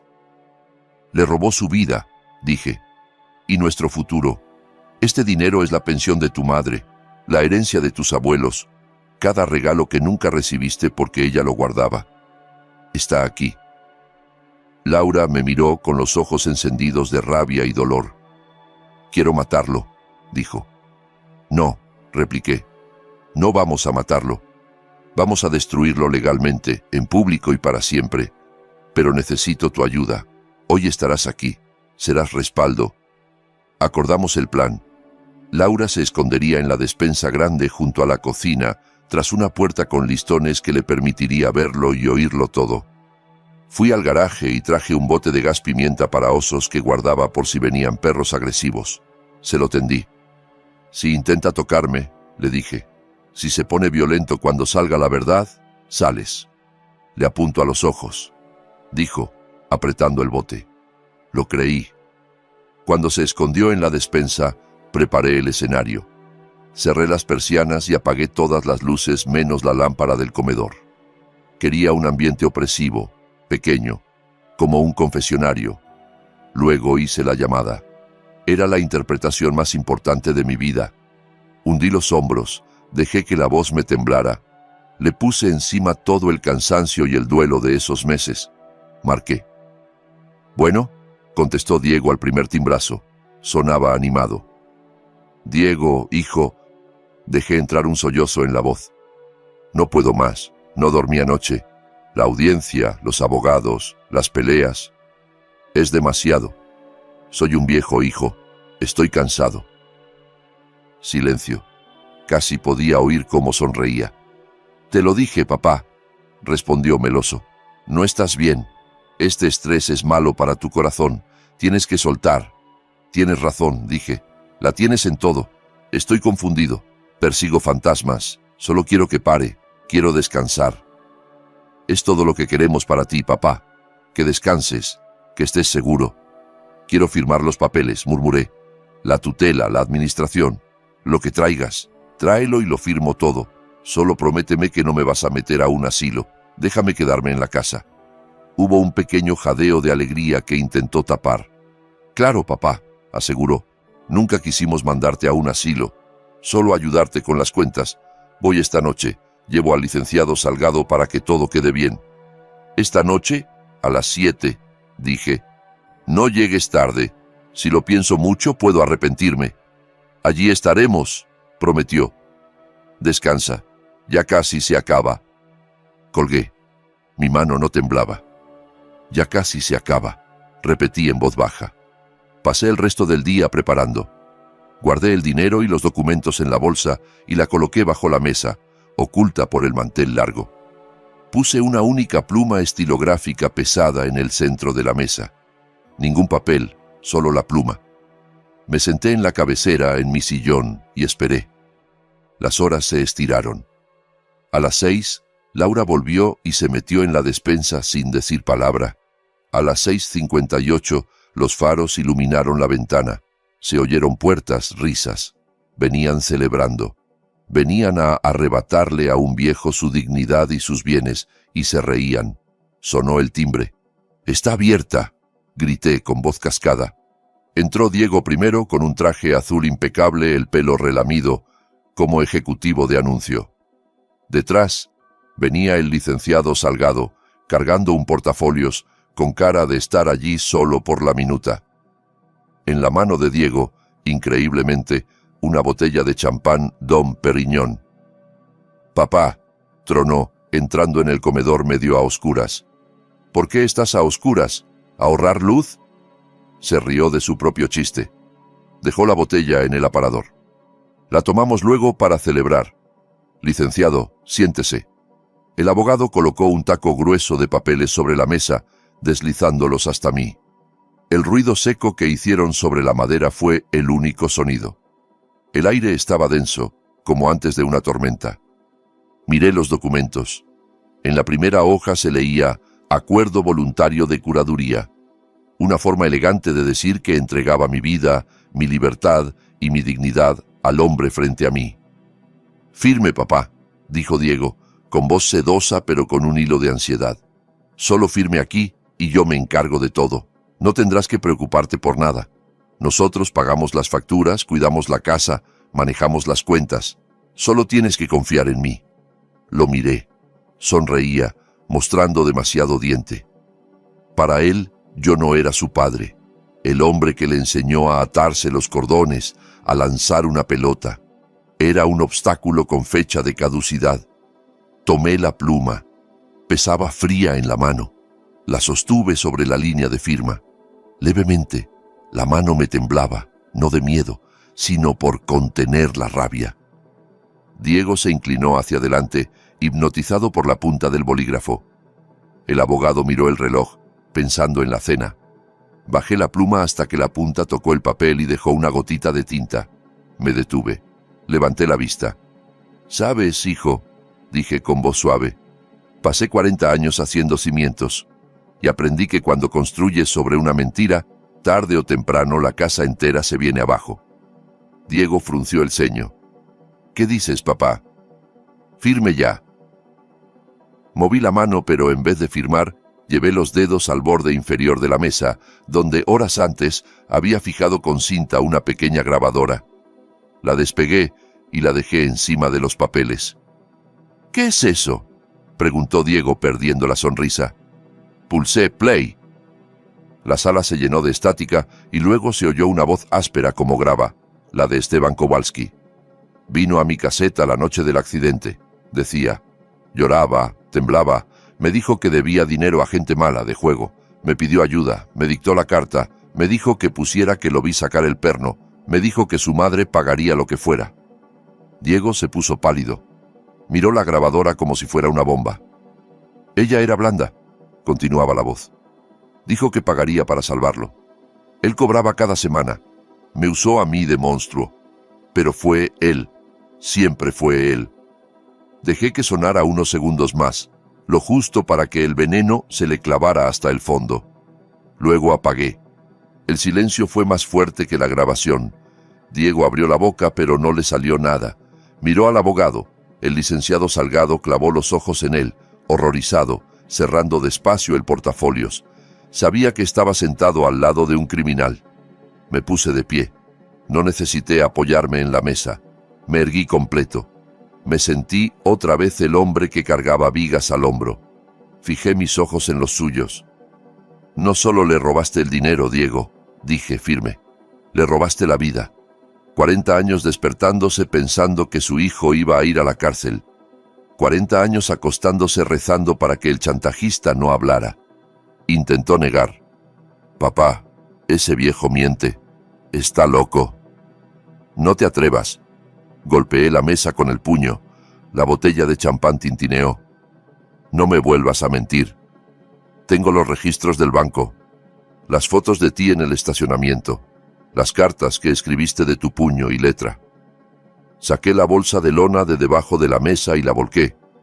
Los billetes, las libretas de las cuentas en el extranjero y los borradores de las cartas cayeron sobre los documentos de la curaduría, enterrándolos. Ella murió creyendo que eras víctima, continué, con lágrimas quemándome los ojos. Murió pensando que te protegía. Usó sus últimas fuerzas para arrastrarse hasta ese banco por ti. Pensó que eras un pecador que necesitaba redención. Se equivocó. No eres un pecador, Diego. Eres un demonio. Eres un parásito que se alimentó de la mujer que te dio la vida. Diego miró el montón de pruebas. Entendió que el juego se había acabado. Su shock se transformó en algo torcido, pura desesperación. Sus ojos volaron a las cartas manuscritas, el arma homicida. Se lanzó sobre la mesa. Todo fue rápido.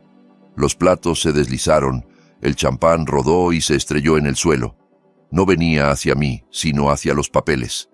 Quería destruirlos, tragárselos si hacía falta. «¡Dámelos!», chilló. «¡Son míos!». Agarró un puñado de hojas, desgarrando algunas. Se movía como animal acorralado, pero no llegó lejos. La puerta de la despensa se abrió de golpe. Laura salió. Había estado oyéndolo todo. La cara bañada en lágrimas, pero la mirada dura. Sostenía el spray para osos con ambas manos apuntándole a la cara. «¡Aléjate de él!», gritó. «¡Aléjate de papá!». Diego se quedó congelado, el papel a medio rasgar. La vio. «¿Tú estabas ahí?», tartamudeó.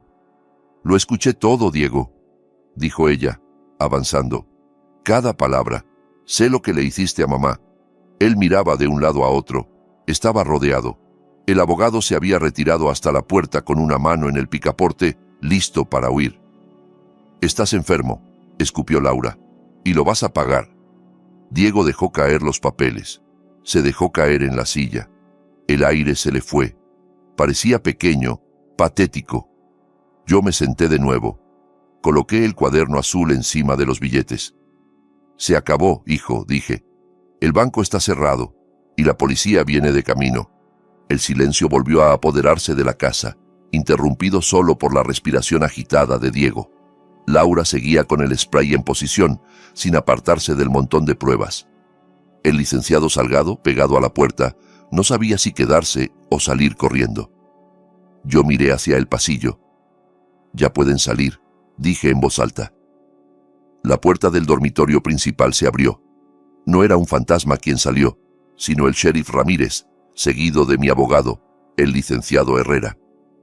Llevaban 1 hora allí, sentados en la oscuridad, escuchándolo todo por el micrófono que había escondido. Diego levantó la cabeza. Al ver la placa del sheriff, sus ojos se desorbitaron. Entendió que aquello no se arreglaba con una charla familiar. Era final de trayecto. El sheriff entró bajo la luz del candelabro. Era un hombre grande, al que conocía hacía 20 años. Miró a Diego como si fuera algo que hubiera encontrado bajo la suela de la bota. «Diego Benítez», dijo, con la mano en el cinturón. «Tiene derecho a guardar silencio». Diego retrocedió, arrastrando la silla. «No, espere, sheriff. Es un malentendido. Es cosa de familia. Mi papá está confundido. No sonaba a malentendido, repuso Ramírez sacando las esposas. Sonaba a confesión, a chantaje, extorsión, amenazas. El licenciado Herrera adelantó un paso con una carpeta en la mano. Miró al abogado de Diego, que intentaba desaparecer. Y es peor, añadió Herrera, profesional. Tenemos registros de las cuentas en Caimán. Los depósitos calzan con los retiros de la señora Marta. Eso es lavado de dinero y evasión fiscal. Hacienda ya está avisada.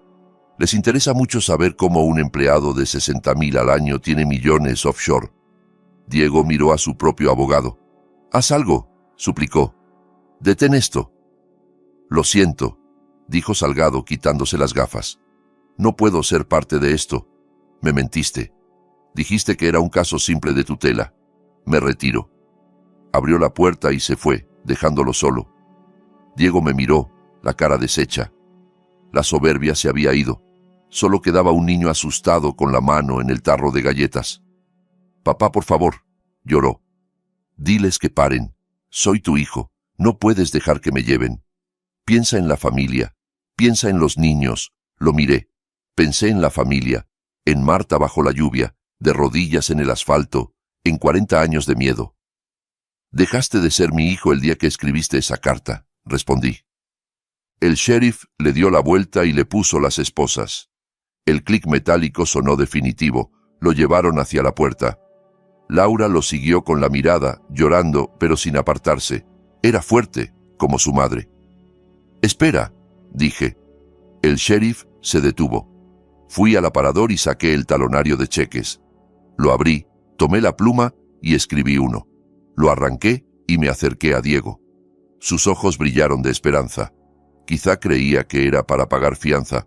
Lo deslicé en el bolsillo de su saco, junto al pañuelo de seda que había usado para fingir lágrimas en el funeral. «¿Qué es esto?», susurró. $14.50, contesté. «¿Qué?». «Es el saldo de la cuenta de tu madre cuando murió», expliqué. «Todo lo demás te lo llevaste tú, y eso exactamente es lo que vales para mí ahora. Úsalo para comprar cigarrillos en prisión». Diego me miró y empezó a gritar, no de miedo sino de rabia.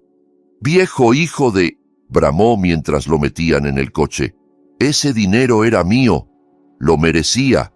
Te esperé para que te murieras y nunca te morías». Cerraron la puerta del patrullero apagando los gritos. Salí al porche. Las luces azules teñían los árboles. Detrás del patrullero, la limusina esperaba. La puerta se abrió y Lidia bajó, vestida de cóctel, con un bolso en la mano. Vio a su marido esposado, al sheriff, a mí. «¿Qué pasa?», chilló. «Se lo robó todo, Lidia», grité. «La casa, los carros, los viajes, todo se lo sacó a su madre. Y ahora el gobierno vendrá a recogerlo». Lidia se detuvo. Miró a Diego con horror. No corrió hacia él. Retrocedió. Sabía lo que significaba. El tren del dinero se acababa. La vida que conocía se había terminado. Lo miró no con amor, sino con puro pánico por su propio futuro. Lo metieron en el coche. Lidia regresó a la limusina. Ni se dignó mirarme. Los coches se fueron, dejando silencio y humo. Los grillos retomaron su canto. Las hojas susurraban. Laura salió al porche y se puso a mi lado. Me tomó la mano. «Se acabó, papá», susurró. Respiré hondo. El aire sabía limpio. Por primera vez en 6 meses el peso en el pecho se había ido. «Sí, hija», respondí apretando su mano. «Se acabó». Volvimos adentro. El dinero seguía sobre la mesa, las cartas también, pero ya no tenían poder sobre nosotros. Eran solo papel. Tomé el cuaderno azul. Mañana lo quemaría. Mañana empezaría a vender la casa y a moverme. Pero esa noche iba a dormir. Dormir como duerme el justo. Miré a Laura. «¿Tienes hambre?», pregunté. «Queda pollo frito». Sonrió entre lágrimas. «Sí, papá, tengo hambre». Nos sentamos y comimos a la luz tenue. La casa se sentía distinta. Ya no estaba embrujada. Estaba vacía, sí, pero era un vacío limpio, un espacio listo para llenarse de otra cosa. Había perdido a un hijo, pero había salvado mi dignidad. Y en algún lugar esperaba que Marta estuviera mirando. que viera que ya no tenía que protegerme, que entendiera que la deuda se había saldado no con dinero, sino con justicia. $14.50. No es mucho, pero era el precio de la libertad, y lo pagué con gusto. 30 días bastaron para desmontar una vida que tardó 40 años en construirse. La casa se vendió en una semana. Parece que unos buenos cimientos y un suelo de roble siguen valiendo algo, aunque los recuerdos estén manchados. Ayer la recorrí vacía por última vez. El eco de mis botas ya no sonaba triste, sonaba limpio. No sentí fantasmas tirándome de los tobillos. Solo vi paredes que necesitan pintura y un techo que mantendrá a salvo a la pareja joven que la compró. Dejé las llaves sobre la encimera, junto a una botella de vino. Ojalá llenen ese lugar con mejores recuerdos. Ojalá críen hijos que sepan el valor de la verdad. Me reuní con Laura en la entrada. Ella también se veía distinta, más ligera. La sombra de su hermano había desaparecido. Diego seguía en la cárcel del condado, sin fianza, considerado riesgo de fuga por sus cuentas en el extranjero. Su esposa había pedido el divorcio y se había llevado a los niños con su madre a Florida. Su imperio de mentiras se derrumbó, como yo le dije que pasaría. Le di a Laura un sobre grueso. Dentro, los documentos de un fideicomiso. Tomé la mitad del dinero recuperado y lo puse a nombre de ella y de sus hijos. Sus estudios estaban pagados, sus primeras casas también. Laura lloró al ver las cifras. Intentó devolvérmelo, diciendo que no quería nada manchado. No está manchado, le dije. Es el legado de tu madre. Es lo único bueno de todo esto. Úsalo para darle a esos niños la vida que ella soñó. Enséñales que no hace falta mentir ni robar para ser felices. Me abrazó con fuerza. Preguntó dónde iba a dormir, si quería quedarme en su casa. Le dije que no, que tenía otros planes, que debía cumplir una promesa. Conduje hasta el cementerio Colinas del Roble. Hacía un día hermoso. El cielo azul dolía en los ojos. El barro del funeral había desaparecido. La hierba era verde, salpicada de flores silvestres. Se respiraba paz. Caminar hasta la tumba de Marta me llevó menos tiempo del que esperaba. La lápida ya estaba puesta. Marta Benítez, esposa y madre amada. Me quedé allí de pie, escuchando el viento entre los árboles. Pensé en la muchacha de ojos brillantes que había prometido quererme en la riqueza y en la pobreza. Cumplió. Me quiso tanto que sacrificó su paz. Me quiso tanto que alimentó a un parásito para que yo no perdiera la empresa. Saqué el cuaderno azul del bolsillo. El lomo estaba roto, las páginas dobladas. Pesaba más de lo que debería, como si sostuviera un bloque de plomo. Me arrodillé sobre la hierba. Saqué mi encendedor cipo. El metal estaba frío. Fuiste imprudente, Marta, susurré a la piedra. Tan increíblemente imprudente. Pensaste que me protegías, pero estabas alimentando a un monstruo. Tenías que haberme contado, lo habríamos enfrentado juntos, habría tirado el mundo abajo por ti. Hice girar la rueda. La llama bailó en el viento. Pero te quiero, dije, con la voz quebrada. Te quiero más de lo que puedo decir, y te perdono. Te perdono los secretos, te perdono las mentiras. Hiciste lo que creíste necesario. Eres una madre protegiendo a su cría, aunque la cría fuera un lobo. Acerqué el fuego a la esquina del cuaderno. El cartón ardió rápido. El azul se volvió negro. Las fechas se curvaron. Vi desaparecer 1984, 1990, 2010. Las cifras de 1000 en 1000. Los registros de 4 décadas de extorsión convertidos en ceniza gris que el viento se llevó. He limpiado el desastre, Marta, dije, mientras el último resto se deshacía. Saqué la basura. Diego no puede hacernos daño ya. No puede dañar a nadie. Puedes descansar. No te preocupes por la policía ni por los vecinos. Está hecho. Me limpié las rodillas. Me sentía ligero, como si la gravedad se hubiera aflojado. Descansa en paz, mi amor. Susurré. Nos vemos más adelante. Me volví sin mirar atrás. Allí solo quedaban una piedra y un recuerdo. El resto de mi vida me esperaba en el estacionamiento. Junto a mi vieja camioneta había un monstruo hermoso, una autocaravana diésel de 12 metros, blanco, reluciente, con cromados. Cama king, cocina completa, un parabrisas inmenso envolviendo el frente como unas gafas de sol. Hacía 30 años que hablábamos de una casa rodante. Íbamos a ver el Gran Cañón, Yellowstone, meter los pies en el Pacífico. Siempre había algo que lo impedía. Facturas, obras, dramas de Diego. Ya no quedaba ningún impedimento. Pasé mi bolsa de viaje del camión a la autocaravana. Guardé mi caja de herramientas en el compartimento lateral. Puse una foto enmarcada de Marta en el tablero, junto al GPS. Subí a la butaca del conductor. Estaba alta, acolchada. Giré la llave. El motor arrancó con un rugido profundo que hizo vibrar todo. Sonó a libertad. Revisé espejos, indicadores, tanque lleno, agua llena, la nevera con comida decente. Tenía 80 años, no tenía casa, no tenía esposa. Tenía una hija a la que dejaba atrás y otro al que no quería volver a ver. Tenía 5 millones en el banco y un país entero delante. Quité el freno. El vehículo se puso en marcha, ansioso. Salí del cementerio y tomé la carretera. El asfalto se extendía como una cinta gris hacia el horizonte.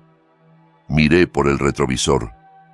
Ya no veía la casa vieja con sus rincones oscuros, ni el banco con su puerta trasera, ni al hijo que me traicionó.